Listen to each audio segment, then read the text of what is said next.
Man, what's up? First off, thank you so much. This is the first time I've kind of given like a formal introduction to my vlog and to everybody that's taking the time just to view. I really appreciate it. This is something I've thought about, been wanting to do for a long time. Thank you. And I keep getting this question right. Where did I get this name from? DoulosDaily. Paul, when he writes Romans, he says, Paul, he's called to be a servant of God. I'm very humble in my Greek skills, but that word servant is the same word for doulos in Greek. Doulos means slave or servant. And so that's where I got it from. Doulos is servant daily. It's my attempt to live out what it means to be a servant of God, what it means to be a slave of Christ. And I really like the name. I understood like the tones that maybe it could set off, especially that being an African-American man. People wondering like, how in the world could he make such a statement that he's wanting to be a slave of Christ? Like, I understood all of those ramifications. Not to say I'm upholding white supremacy or anything like that, but for other reasons, and we'll get into that later on. But yeah, thank you so much. And that's the mindset behind it. But this episode, I just wanted to stop and give like an inside look into my mind. I've been preaching since I was 16. And I just recently turned 26, so it's about 10 years of my life I've been practicing and trying to get this thing right. It's really my passion. There's not been anything other than preaching that I haven't spent every year in and out trying to get it together. And I keep on working hard at it as possible. It comes with a lot of ups, it comes with a lot of downs, it comes with times of feeling like, I really felt God's hand on me on this day. Then it comes with days like I might have been up there by myself. It comes with times of hearing a message that just comes to you, maybe riding in the car or something like that. And then it comes from looking at a passage and struggling. From trying to discover it to getting down into the nitty gritty of it and trying to come out with something that's gonna help people. There's so many different ways, and that's one of the things I want to begin to explore through this vlog, is just that whole process, because that's what I love about preaching. Not just the preaching moment on that Sunday morning, but the entire process, the process from the discovery of the passage, going all the way down to the study of the passage, to that moment where you have to preach it, and then sometimes getting to see what happens afterwards. Then other times you don't get to see. A lot of times you don't. And this message that you're gonna see a bit of today, I titled it intentionally, might I add, When God Calls You the Wrong Name. I know people are like, wait a minute, God can't call you something wrong. But I think if you listen a bit intentionally, an inquisitive mind, a critical eye, I think you might get to see what I'm trying to argue. A friend of mine, Brian Cash, recommended a book to me, Masters of Men by William Barclay. And it was in the book that I just remember reading about the difference of Peter's name. He was called Simon Bar-Jonah, but he's also called Peter. And then in that pivotal moment at the resurrection, the angel tells the women that say, but go tell Peter. And that is the crux. That is the greatest point of tension that I hang the entire sermon on. And so, yeah, just take a listen, see what you come up with. Tell me if you like it. Tell me if you don't like any of that. But yeah, thank you so much for coming on the journey with me. We got a long ride to go. Thank you.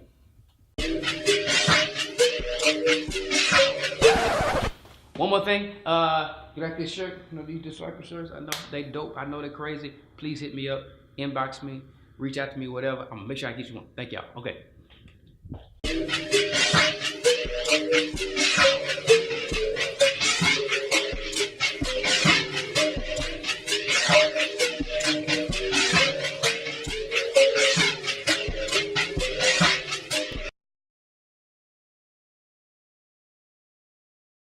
Man, today has been a whirlwind and I ain't even started really. Oh, really? I'm getting ready to go up to the North Campus. I gotta preach up there, and then I gotta come back here. And yeah, I'm about to leave in a minute, so I gotta run get my stuff. Then we're coming back.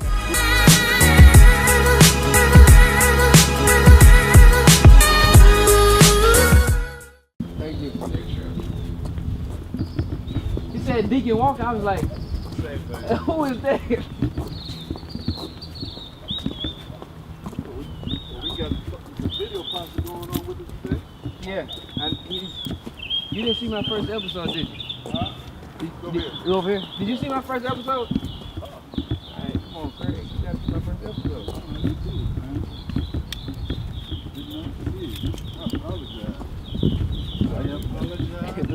This you, right? Yeah. Okay. I said, this is Craig, and Craig has been so kind to take me up north. Antioch's second location. So it's like one church in two locations, a lot further up north. To go. That service is at 10 o'clock. And so usually if pastor is preaching, he leaves 9 after he finishes preaching and goes up there, be there in time. But yeah, it's 10. It starts at 10, so we're on the way up there now. And you know, the fun thing about it is that this is always the worst part of like preaching for me, because it's so aggravating, because I'm trying to get stuff right in my head. Then I don't think people really probably realize how nervous I really am, or that I get. No, period or no? I'm talking about period as far as preaching. Wow. Like I get so like I cannot eat before I preach. Like it's very aggravating. But then, you know, once you get started, you know, the nerves kind of start to leave. Okay. All right, so that's the aggravating part. That whole thing, yeah. That's what I'm trying to do, trying to get myself together.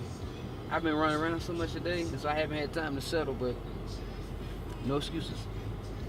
Push on through. No excuses. No excuses.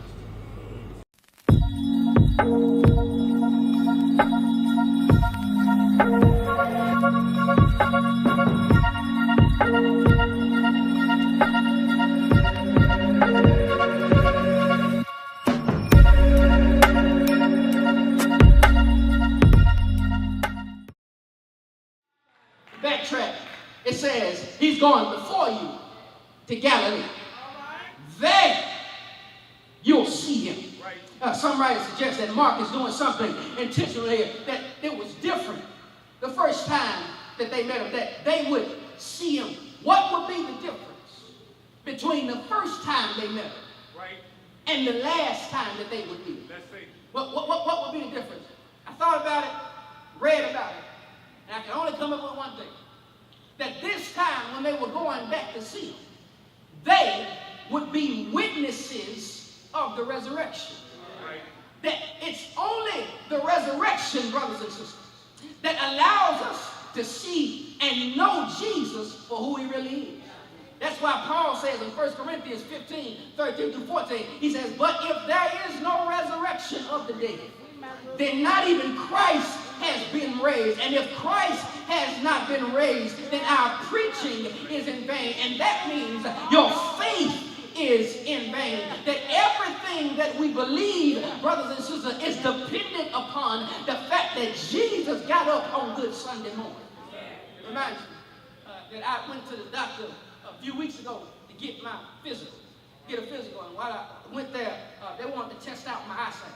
The man tells me to stand at a distance. Stand behind the line that was drawn. And while I'm standing, he said, cover one eye and begin and try to read what was on the sign. Cover one eye. And I began to read the first line, and then the second line, and the third line. But you know, it got to a point I wasn't sure if I was actually calling out the correct letters. But the man never helped me. He just let me keep on trying to read the letters. Said, all right, take that hand down. Put your hand over your other eye and try to read the letters. I began to try to call out the letters, but then it got to a point that I wasn't quite sure again exactly if I was actually calling out the right letters. But he never said anything. He just kept writing down in his little book. Every time I would call out a name, he didn't say a word. But then at the end, he was saying, I'm going to have to prescribe you some lenses that will hopefully help you see things a little bit better. That's what happened. That's what happened with the disciples the last time that they would go see Jesus.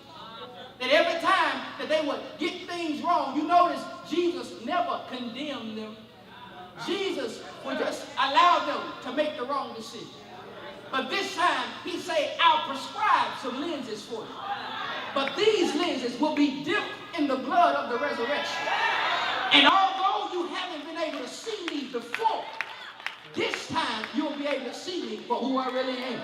I don't know about y'all, but I grew up a church boy, and they would sing songs that say, alas, and did my Savior bleed, and did my sovereign die? Would he devote the sacred head for such as a worm as I? Was it for crimes that I had done that he groaned upon a tree? Amazing pity, grace unknown, and love beyond degree. Well, might the sun in darkness hide and shut his glories in when Christ, the mighty maker, died for man, the creature sin. Thus might I hide my blushing face while his dear cross appears, discover my heart in thankfulness and melt mine eyes in tear. But drops of grease can never repay the debt of love I owe. Here, Lord, I give myself away. This all that I can do. And you know the refrain, at the cross, where I first saw the light, and the burdens of my heart rolled away. It was there by faith I received my sight, and now I'm happy all the day. Is there anybody in here that can say, whenever I look at what he did on Calvary, I'm able to see Jesus a whole lot better? When I look at how he got up on Sunday morning, I'm able to walk on my job with confidence. When I know what he did on Sunday morning, I'm able to go into a house that's going haywire and say the blood of Jesus will be in my house. When I'm able to go on car lots and say, I know I'm not approved for it, but the blood of Jesus is on this property. Is there anybody in here that can give God praise because the resurrection allows you to see it clearer?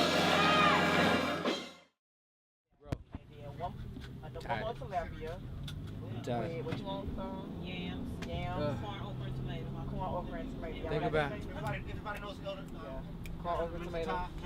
Yeah, we know Minister Todd Jones. This is Andren. Oh, hello guys. Vlogger. Hey, make sure you get Marcus. Minister Todd Jones. I want to sign that for you. Congratulations, Mark. You made What's my man name on you made the episode of Friday. episode of my Delu? blog. What's it called? Delu Africa? DoulosDaily. DoulosDaily. One more tilapia. Doulos. That means servant. Servant. Yes. It means servant in Greek. Servant daily. Yes. Servant daily. I'm gonna need you today. Give me some food since you're a servant. I'm a broke servant. I'm a broke servant. Yep, you got it. Broken in spirit. Huh? Broken in spirit.